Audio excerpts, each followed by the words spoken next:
ಹಸಿರೇ ಉಸಿರು ಮರಗಿಡಗಳು ಮನುಷ್ಯರ ಜೀವನಕ್ಕೆ ಅತಿ ಪೂರಕ ಅಂತಾರೆ. ಇದೆಲ್ಲ ಸರಿ, ಆದರೆ ಮರಗಳಿಂದ ಮನುಷ್ಯರಿಗೆ ತೊಂದರೆ ಕೂಡ ಇದೆ ಅಂದ್ರೆ ನಂಬುತ್ತೀರಾ? ಇಲ್ಲ ಅಲ್ವಾ? ಹಾಗಾದ್ರೆ ಈ ಸ್ಟೋರಿ ನೋಡಿ.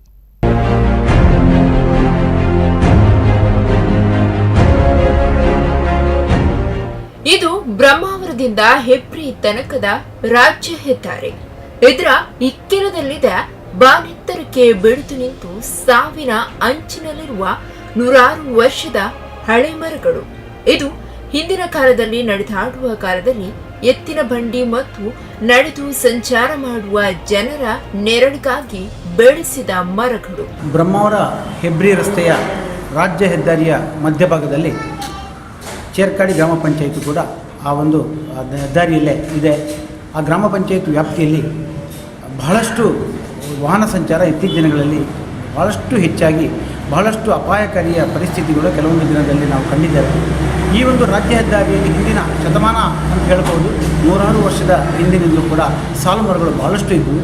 ಆದರೆ ಇತ್ತೀಚಿನ ದಿನಗಳಲ್ಲಿ ಆ ಸಾಲು ಮರಗಳು ಬಹಳಷ್ಟು ಅವನತಿಯ ಪರಿಸ್ಥಿತಿಗೆ ಬಂದು ಮಳೆಗಾಲದಲ್ಲಂತೂ ಹೇಳಲು ಸಾಧ್ಯವಾದ ಅನಾಹುತಗಳು ಈ ಒಂದು ರಾಜ್ಯ ಹೆದ್ದಾರಿಯಲ್ಲಿ ನಡೀತಾ ಬಂದಿದೆ. ಮರಗಳು ರಸ್ತೆಗೆ ಬೀಳುವುದರ ಮೂಲಕವಾಗಿ, ಮನೆಗಳಿಗೆ ಬೀಳುವುದರ ಮೂಲಕವಾಗಿ, ಹಾಗೆ ವಾಹನಗಳ ಮೇಲೆ ಬಿದ್ದು ಅನಾಹುತ ಆದದ್ದು ಕೂಡ ಈ ಸಂದರ್ಭದಲ್ಲಿ ಇದೆ. ಇಂದು ಇದರ ಸ್ಥಿತಿ ಕಂಡರೆ ಭಯ ಹುಟ್ಟಿಸುತ್ತದೆ.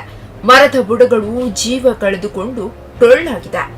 ಕೆಲವು ಮರಗಳು ರಸ್ತೆಯ ಅಂಚಿನಲ್ಲಿ ಹತ್ತಿರದ ಮನೆಗಳು ಇದ್ದು, ಮರಗಳು ಮನೆಯ ಮೇಲೆ ಬಿದ್ದರೆ ವಾಸ ಮಾಡುವ ಜನರ ಜೀವಕ್ಕೆ ಅಪಾಯ ಕಟ್ಟಿಟ್ಟ ಬುತ್ತಿಯಾಗಿ ಪರಿಣಮಿಸಿದೆ. ಮರಗಳ ಅಪಾಯ ಎಷ್ಟಿದೆ ಅಂದ್ರೆ, ಕಳೆದ ವರ್ಷ ಕುಂಜಾಲಿನಲ್ಲಿ ಮಳೆಗಾಲದಲ್ಲಿ ರಭಸದಿಂದ ಬೀಸಿದ ಗಾಳಿ ಮಳೆಗೆ 2 ಬೃಹತ್ ಮರಗಳು ಬಿದ್ದು ವಿದ್ಯುತ್, ಟೆಲಿಫೋನ್ ಕಂಬಗಳು ಮುರಿದು ಬಿದ್ದು ವಾರಗಟ್ಟಲೆ ರಸ್ತೆ ಸಂಚಾರ ಸೇರಿದಂತೆ ಅಸ್ತವ್ಯಸ್ತ ಜೀವನವಾಗಿತ್ತು. ಈಗಾಗಲೇ ಅವನತಿಯಲ್ಲಿರುವ ಅದೆಷ್ಟು ಸಾಲು ಮರಗಳನ್ನು ತೆಗೆಯದೇ ಇದ್ದರೆ ಖಂಡಿತ ಮುಂದಿನ ದಿನದಲ್ಲಿ ಬಹಳಷ್ಟು ಅನಾಹುತಗಳು ಈ ಕಡೆ ಆಗಿಯೇ ಆಗುತ್ತೆ. ವಿದ್ಯುತ್ ಶಕ್ತಿ ವಿಚಾರದಲ್ಲಂತೂ ಮಳೆಗಾಲದಲ್ಲಿ ನಮ್ಮ ಈ ರಸ್ತೆ ಬದಿಯಲ್ಲಿ ಬಹಳಷ್ಟು ಅನಾಹುತಗಳಾಗಿವೆ ಮತ್ತು ವಿದ್ಯುತ್ ಶಕ್ತಿ ಇಲ್ಲದೆ ಸುಮಾರು ವಾರಗಟ್ಟಲೆ ನಾವು ಕಳೆದದ್ದು ಕೂಡ ಇದೆ. ಅಂಥ ಅನಾಹುತಕಾರಿ ಮರಗಳನ್ನು ತೆಗೆಯುವಲ್ಲಿ ನಮ್ಮ ಅರಣ್ಯ ಇಲಾಖೆ ನಮಗೆ ಸಹಾಯ ಮಾಡಬೇಕಾಗುತ್ತೆ ಮತ್ತು ಸಂಬಂಧಪಟ್ಟ ಇಲಾಖೆಯೊಂದಿಗೆ ಅವರು ಹೊಂದಾಣಿಕೆ ಮಾಡಿಕೊಂಡು ಅದೊಂದು ವ್ಯವಸ್ಥೆಗೆ ಅನುಗುಣವಾಗಿ ಇರಬೇಕಾಗತ್ತೆ.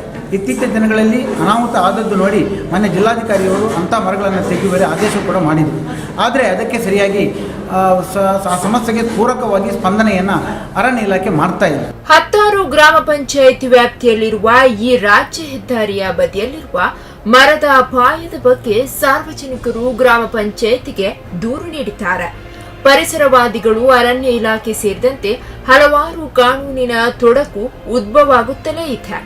ಕೆಲವು ವರ್ಷಗಳ ಹಿಂದೆ ಹಾಲಾಡಿ ಬಳಿಯಲ್ಲಿ 2 ಬೈಕ್ ಸವಾರರು ಸಂಚಾರ ಮಾಡುತ್ತಿರುವಾಗಲೇ ಸಾಲು ಮರ ಬಿದ್ದು ಮೃತಗೊಂಡ ಬಳಿಕ ಅಂದಿನ ಉಡುಪಿ ಜಿಲ್ಲಾಧಿಕಾರಿಗಳು ರಸ್ತೆ ಬದಿಯಲ್ಲಿ ಅಪಾಯಕಾರಿ ಸಾಲು ಮರಗಳನ್ನು ಕಡಿಯುವಂತೆ ಆದೇಶ ನೀಡಿದ್ರು.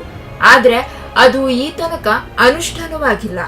ಒಟ್ಟಾರೆಯಾಗಿ ಸಂಬಂಧಪಟ್ಟ ಇಲಾಖೆ ಯಾವಾಗ ಇಂತಹ ಅಪಾಯಕಾರಿ ಮರಗಳನ್ನು ತೆರವು ಮಾಡುತ್ತದೆ ಎಂಬುದನ್ನು ಕಾದು ನೋಡಬೇಕಾಗಿದೆ.